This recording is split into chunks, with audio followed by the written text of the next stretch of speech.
जब भी मैं यूट्यूब पे, इंस्टाग्राम पे कुछ भी वीडियो डालती हूँ या फोटो भी डालती हूँ तो उनका मैसेज आता है मुझे कि this is not looking nice, ये अच्छा नहीं है, वो अच्छा नहीं है। उसके बाद मैंने डिसाइड किया था कि मैं कहीं नहीं जाना चाहती हूँ, मैं घर पे रहना चाहती हूँ और मैं पढ़ाई भी नहीं करना चाहती हूँ, क्योंकि मैं उस सिचुएशन से बाहर नहीं निकल पा रही थी। सिचुएशन कुछ भी नहीं था, मैं एक्सेप्ट नहीं कर पा रही थी कि मैं फेलियर हूँ।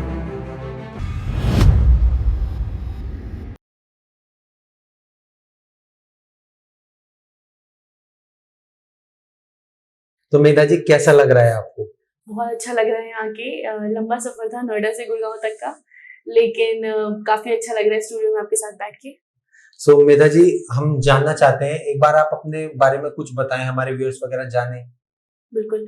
सो मैं बिहार से बिलोंग करती हूँ और मैं by profession social media analyst plus content writer हूँ और फिलहाल मैं नोएडा में रह रही हूँ, एनसीआर में। कंटेंट क्रिएशन मैंने अपने होम टाउन से ही शुरू कर दिया था, पटना से, और उसके बाद फिर चलता रहा जर्नी, और आज मैं आपके शहर में भी हूँ। सो जब आपने ये सबसे पहले डिसाइड कर लिया था कि आपको यही लाइन में जाना है, यही सब कुछ अ, करना है? नहीं, बिल्कुल नहीं। बचपन से ही मतलब मेरा और मेरे फादर दोनों का ही सपना था कि मैं डॉक्टर बनूँ, और बचपन से ही मैं उसी डायरेक्शन में जा रही थी। मैंने कभी सोचा नहीं था कि मैं सोशल मीडिया के डायरेक्शन में आऊँगी। बट हाँ, एक रुझान रहा था मेरा सोशल मीडिया की तरफ हमेशा से। तो जब मैं तैयारी करने कोटा गई थी, 2 साल मैंने तैयारी भी करी है। उस 2 साल में मैं बहुत बीमार भी पड़ी, काफ़ी सारी दिक्कतें आईं। उसके बाद भी मैंने खुद को 1 साल और दिया था सब कुछ छोड़ के। पहले मैं लिखती थी, इंस्टाग्राम वगैरह पे मेरे पोएट्री का भी चैनल था। उस टाइम पे वो भी काफ़ी फ़ेमस था, अब तो मैंने बंद कर दिया है। तो मैंने सोचा कि शायद इन सब वजहों से, सोशल मीडिया की वजह से मेरा कहीं न कहीं मेडिकल नहीं हो पा रहा है। तो मैंने सब छोड़ के भी एक अटेम्प्ट ट्राई किया था, बट अनफॉर्च्यूनेटली नहीं हो पाया, और वो मेरी लाइफ़ का सबसे बड़ा डाउनफॉल था। क्योंकि कहीं न कहीं जब आप कोई सपना बहुत टाइम से देख रहे होते हो और वो नहीं मिलता है, तो आपके लिए वो बैकड्रॉप ही होता है। उसके बाद मैंने डिसाइड किया था कि मैं कहीं नहीं जाना चाहती हूँ, मैं घर पे रहना चाहती हूँ और मैं पढ़ाई भी नहीं करना चाहती हूँ। मैंने एक तरीके से लाइफ ड्रॉप करने का डिसीजन अपने फादर के सामने लिया था। बट उन्होंने मुझे बोला कि कोई बात नहीं, कुछ और करके ट्राई करो। तो फिर मैंने डिसाइड किया कि चलो कुछ और करते हैं। सो लाइफ में वो सबसे ज्यादा कौन सा मोमेंट था जो आपको लगता था कि यार ये नहीं होना चाहिए? तो ये मुझे लगता है कि भले ही उस टाइम पे मैं बहुत ज़्यादा परेशान थी, बहुत सारी चीज़ें हुई, मैं 2-3 साल तक बीमार रही, बहुत सारी चीज़ें मैंने देखी हैं, फिज़िशियन से लेके काउंसलर्स तक सब किया है मैंने, क्योंकि मैं उस सिचुएशन से बाहर नहीं निकल पा रही थी। सिचुएशन कुछ भी नहीं था, मैं एक्सेप्ट नहीं कर पा रही थी कि मैं फेलियर हूँ, जो कि मुझे एक्सेप्ट करना चाहिए था। एक्चुअली जब आप एक छोटी जगह से बिलॉन्ग करते हो, जहाँ से मैं हूँ, सीतामढ़ी डिस्ट्रिक्ट, बिहार, तो आपके लिए जो मैटर करता है वो ये करता है कि आपके पड़ोस वाले क्या सोचते हैं, आपके मदर फादर क्या सोचते हैं, आप क्या सोचते हो ये मैटर करता ही नहीं है। तो मैं क्या सोचती थी ये मेरे लिए मैटर नहीं करता था। बट जब मेरे फेलियर्स मैंने देख लिए, तो मैंने सब कुछ डिसाइड करने के बाद ये सोचा कि अ, वो करते हैं जिसमें मेरा इंटरेस्ट रहा है। और तभी मुझे याद आया कि आफ्टर माई 10th मेरे फादर ने एक बार मुझसे पूछा था क्या करना है तुम्हें लाइफ में, तो मैंने उनसे कहा था वाइल्ड लाइफ फोटोग्राफर बनना है, जो कि बहुत ही मजाक के वे में हटा दिया गया था कि घर में छिपकली से तुम डरती हो और तुम्हें जंगलों में रहना है। तो उस टाइम मैं डिकोड नहीं कर पाई थी कि एक्चुअली मेरा media, photography, videography, content creation में इंटरेस्ट है। तो वो मैंने फिर डिसाइड किया, मैंने उसके लिए भी टाइम लिया, 6 महीने सोचा क्या करना है। सो जैसे बहुत से लोग है ना अपने होम टाउन से जॉब करने आते हैं, जैसे आपने अपनी कैरियर स्टार्ट किया है बिहार से। सो मेरे भी खुद फ्रेंड्स हैं जो लोग बाहर से दूसरे स्टेट में आते हैं। बहुत से लोग जॉब नहीं कर पाते, चले जाते हैं कि नहीं मिला कैरियर, प्राइवेट में नहीं, गवर्नमेंट में नहीं। गवर्नमेंट और प्राइवेट सेक्टर में कुछ तो डिफरेंस होगा, पैसे का होगा, पावर का होगा, पोजीशन होगी, पेंशन होगी। हम्म, देखिए, मेरे हिसाब से मुझे लगता है गवर्नमेंट सेक्टर का अपना एक अलग रुतबा है, जो हम बिहारियों से ज़्यादा कोई नहीं जानता है। तो वो तो ठीक है, सब अच्छी बात है, लेकिन मेरा जो हमेशा से एक वो रहा था, परसेप्शन रहा था, वो ये था कि मुझे पैसे के साथ साथ नाम कमाना था, जो कि ऑब्वियसली आप किसी भी सेक्टर में अच्छा करके कमा सकते हो।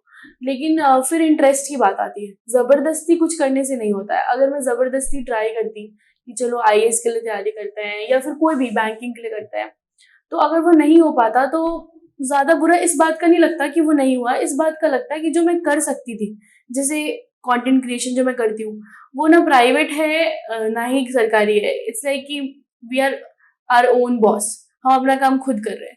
हमें कोई पूछ नहीं रहा है कि कब करना है, कब तुम्हें सबमिट करना है अपना काम। वी नो कि हमें करना है तो हमें करना है। तो इट्स लाइक अ बिजनेस। तो मैं अपना बिजनेस सेटअप कर रही हूँ फिलहाल।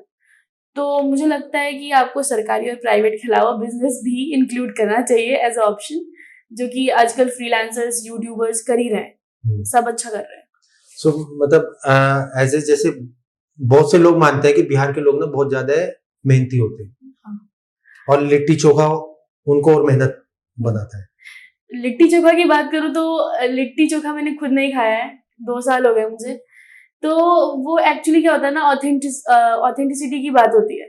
अब बिहारियों को पता है कि वो चीज़ यहाँ नहीं मिलेगी, तो हम जब घर जाएँगे, जैसे मैं 2 साल से घर नहीं गई हूँ। अब घर क्यों नहीं गई हूँ, ये भी एक बहुत बड़ा सवाल होता है कि मेरी मम्मी हमेशा कहती हैं कि लोग देश-विदेश जाके काम कर रहे हैं, घर नहीं आते हैं क्या? तुम क्यों नहीं आती हो? वो मैं इसलिए नहीं जाती हूँ क्योंकि अ, जो मेरा फेलियर था ना, वो सिर्फ मेरे लिए नहीं रहा है।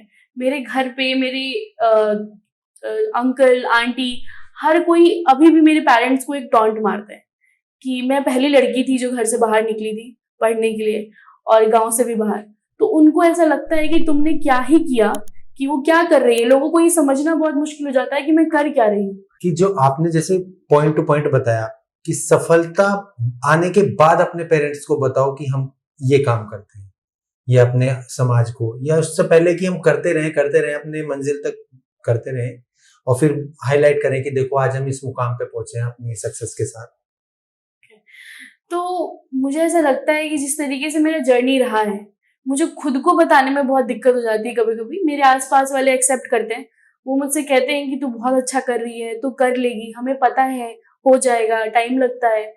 बट बात ये है कि जो लोग नहीं समझ पा रहे हैं इस चीज़ को, अगर आप एक छोटे से शहर से हो, आपको ये बात समझ में आएगी कि जहाँ चीज़ों की अभी इतनी पहुँच नहीं है, वहाँ पे आप अगर नगाड़ा भी बजा के बताओगे आप क्या करते हो, तो उनको नहीं समझ आएगी कि ये चीज़ है क्या। उनके लिए ये है कि तमाशा कर रहे हैं, क्या कर रहे हैं, बाहर टाइम वेस्ट कर रहे हैं। तो अब मुझे 9 टू 5 कल्चर से कोई प्रॉब्लम नहीं है, लेकिन मुझे अपना काम भी करना है। आज के डेट में फ्रीलांसिंग बहुत ही बूम कर रहा है, बट मैं पिछले 3 साल से कर रही हूँ फ्रीलांसिंग। मेरी अर्निंग यही है, बाहर रहने का सोर्स यही है, मेरी यूट्यूब चैनल जितनी भी इन्वेस्टमेंट होती है, सब यहीं से होती है। तो मुझे पता है कि वो एक गेम चेंजर है। आज ना कल अगर सक्सेस मिला तो घर वालों तक बात खुद ही पहुँच जाएगी। मेरा ये जर्नी जितना भी रहा है यहाँ तक का, बहुत ही ईज़ी नहीं रहा है। मतलब टूटे हुए फ़ोन से लेके आज एक अच्छे फ़ोन पे कंटेंट बनाने तक, बहुत सारे ऐसे रिश्ते थे जो मैंने ऑनलाइन बनाए हैं। कुछ ऐसे मेरे फ्रेंड्स, कुछ क्या, अधिकतर मेरे ऐसे दोस्त हैं जो मुझे ऑनलाइन मिले। लोग कहते हैं ऑनलाइन आप ट्रस्ट नहीं कर सकते हो, बट मैं कल रात को भी ये सोच रही थी कि इतने सारे मेरे फ्रेंड्स हैं जो आज तक मेरे साथ हैं, और वो सिर्फ ऑनलाइन वाले हैं। तो एक मोमेंट मेरी लाइफ में आया था जहाँ मैं बेड रिडन हो गई थी अराउंड 3 मंथ्स, मैं जा नहीं सकती थी कहीं। तो मैंने बंद कर दिया था इंस्टाग्राम पे पोस्ट करना। तो इंस्टाग्राम का जो एल्गोरिदम है, आप नहीं कर सकते, थोड़े टाइम बाद सब खत्म हो जाएगा। तो मेरे कुछ फ्रेंड्स हैं, जैसे कुछ फोटोग्राफर्स हैं, नारायण शर्राफ हो गया, he is a very nice photographer. तो वो कंटेंट अपने जॉनर से बाहर जाके शूट करके मुझे भेजता था कि अपलोड करो, don't shut down your channel. और काफ़ी सारे ऐसे फ्रेंड्स हैं फ्रॉम पटना, लाइक ऋषभ है, राज है गया से, they all are normal people, मतलब जो डेली लाइफ में खाना खाते हैं स्ट्रीट्स पे जाके, बट उनको पता है कि लोगों को क्या पसंद है। तो वो मुझे सजेस्ट भी करते हैं कि फर्जी ब्लॉगर बनने की ज़रूरत नहीं है, stick to your good content. और वो मुझे कंटेंट देते भी हैं बना के कितनी बार, जब मैं ये सोचती हूँ कि नहीं अब मैं बाहर नहीं जाऊँगी।